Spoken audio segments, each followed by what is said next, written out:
Are we suffering from a little bit of English exceptionalism at the moment in this whole Eddie Jones England head coach discussion? This is something I've been thinking the last couple of days since the last video where I let rip into Eddie Jones and said, I've changed my mind. The guy needs to go. I still believe that is the case, but I have been thinking, are there some inflated egos among us England fans about how good we think we should be? Perhaps. That's what I'm going to get into and try and get you thinking about. And I'd love to know your comments on what you think. Leave them below. And I'm also really hoping that if I haven't already, that I will earn your subscription on this video. So please do hit subscribe. And let's get into this then. So yeah, England, woeful autumn, miserable 2022, 9 months out from a World Cup. Look, anything but contenders for that particular title. Eddie Jones thinks he's got a master plan that's going to be revealed to us in time. A few England fans are holding on to that hope. Most, I think, have given up hope. Myself included, as I was in Twickenham for that game against South Africa the other day. And it got me thinking, how good could this England team be if Warren Gatland, Scott Robertson, Ronan O'Gara, Steve Borthwick, or Andy Farrell, or anyone else were in charge? How far could they go and how good are they? And it made me think that maybe we're guilty as England fans of exaggerating how good we are or feel we should be. And actually, I say England fans, I think other fans do this of England as well. You hear a lot, oh, England, you should be so much better with the player pool you have. Yes, we have a huge number of players available. We have huge depth. If one player gets injured, you can replace them with someone else. However, how good is the top-end talent really? Let's investigate. Just picked a few positions that are very influential on the rugby field. No side that has won a Rugby World Cup has done so without a high-quality number 8. Think Kieran Reid, think Lawrence Dallaglio. Just a couple of examples. It's a very, very important position on a rugby pitch, more than many or others. And where do English players rank on the list of top players on the planet right now? Based on what I saw in the autumn, if I were to rank number 8s in world rugby right now, Gregory Aldrit of France would be the top player, closely followed by Ardie Surveyor in second. Those two are head and shoulders above the rest of the field. Absolute class. Taulupe Faletau back to his best for Wales, or very close to his best. And then you've got guys like Pablo Matera of Argentina, Caelan Doris of Ireland looking really good. And then even when you look further down a top 10, you've got guys like Jasper Wiese and Jack Conan, the replacement for Ireland, I think is looking better than any England number 8 right now. Pete Samu, Kazuki Himeno. And then I've just snuck Billy Vunipola on in 10th position, and I considered giving that spot to someone like Bill Matter of Fiji. So it's not a given that Billy Vunipola gets the 10th spot, but my point being, a very, very influential position on the pitch, and England have no one inside the top 10, or they come in at 10. And this is for a team that are looking to win a World Cup. And if this is only players that were available in the autumn, if you pick players that weren't chosen or weren't available in the autumn, guys like Dan Dupree, Marcel Coetzee, and Englishman Zach Mercer, who will be available by the World Cup, if they were available, I would rather see them in an England shirt than the options that we had through the autumn. So you start to see a little bit of a picture that maybe this top-end England talent isn't quite where people perceive it actually is. And tell me a World Cup winning team that hasn't had an exceptional scrum half. You will not find one. Another very important position on a pitch. And again, no Englishman in sight, not in the top 5. Antoine Dupont and Aaron Smith are clear 1 and 2 in the world right now, with Faf de Klerk looking like he's back to his best or close to it. He was a nuisance against England.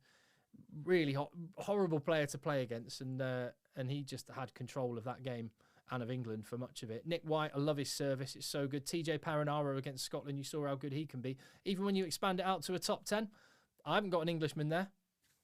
I've got South Africa's backup. I've got 2 of Ireland's. I've got Wales and Scotland scrum halves ahead of Jack Van Poortvliet or Ben Youngs or anyone. And even if you expand it to 12, I've got a 3rd South African and a 2nd Australian before I would pick an Englishman based on what I've seen. And again, that starts to build a picture that England have got some potential players. Jack Van Poortvliet, I think, could be a really good player. Same goes for Rafi Quirk and Alex Mitchell and Harry Randall. They're nowhere near top-end talent yet. They are a million miles away from Antoine Dupont, which is why France, one of the reasons, the fact that France have got the number 8 and scrum half, the 2 best in the world right now, and they're favourites to win the World Cup. It's not unrelated. So I'm just building a picture that even if Eddie Jones goes, which I still believe he should, it doesn't solve England's problems. Let's go to a position then of perceived strength for England. People think, yeah, England, that's one thing we don't have to worry about. We've got a couple of really good hookers, 2 British and Irish Lions, Luke Cowan-Dickie and Jamie George. I agree with that. I'm quite happy with them. Where do they rank? Not in the top 5 in the world right now. Those first 3, Malcolm Marks, a freak. Julian Marchand, ridiculous arms, and what a specimen. Julian Montoya, just on the money with everything he does. Those 3 are the complete hooker. They can scrummage. They can ball carry. Their set piece is spot on. They're great scrummaging hookers, and all 3 of them are amazing at the breakdown, at turnovers.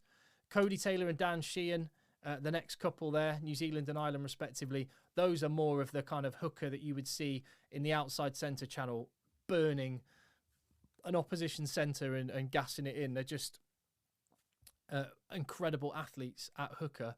Jamie George, I've got a lot of time for, and I would, Bongi and Benambi as well, and then I would pick Jamie George. He'd be, 7th in the world right now, and he's really good. 7th in the world. 2 South Africans, a Frenchman, a New Zealander, and an island player ahead. All teams that you would have to say have got more chance of winning a World Cup than England right now. And I should have made that window bigger, I apologise. But I was thinking back to when England did win the Rugby World Cup in 2003. I was thinking about that team. Who would you change from that England 2003 side? Which of the 2022 class would you replace a 2003 player with? And it's not a hard thought process to go through, because the answer is not many. None in the back line.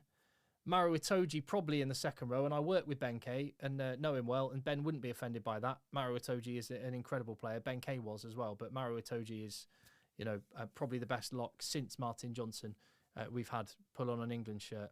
So Maro Itoje would be into the 15, and that is it really. I think you could have a conversation about Ellis Genge at loose head, although Trevor Woodman could do a bit of the ball carrying, Ellis Genge could, but Trevor Woodman wouldn't get marmalised by Franz Malherbe in the scrum. And Tom Curry, fantastic player, and probably England's best player after Maro Itoje. Hasn't looked it lately, but he is. And I still don't think he would quite oust Neil Back from that 15, although it would be a conversation. Other than that, I don't think there's a conversation to be had, which just goes to demonstrate World Cup winning teams are full of top-end talent. Top-end talent, which I don't believe England really have. I still think Eddie Jones should go. I still think his time is done. I'm not buying into this whole master plan, judge me on the World Cup thing. I think it isn't too late. But I could quite easily see England changing a coach, even for one of the most favoured coaches in the world, someone that England fans would want, and I could still see them going to a World Cup and getting knocked out in the quarterfinals. So I just wonder if we need to have a little bit of a reality check. And in future videos, I'm going to do those power rankings for every position in the world, and we'll build a bigger full picture. I just picked a few positions for this one. And also in future videos, we can examine what are the causes of this. Is it to do with the salary cap and the structure of English rugby right now, the lack of a global season, all of those kind of issues? Or is it something more fundamental? Because England have got a lot of players, yes. Do we have great players? I say no. Tell me what you think.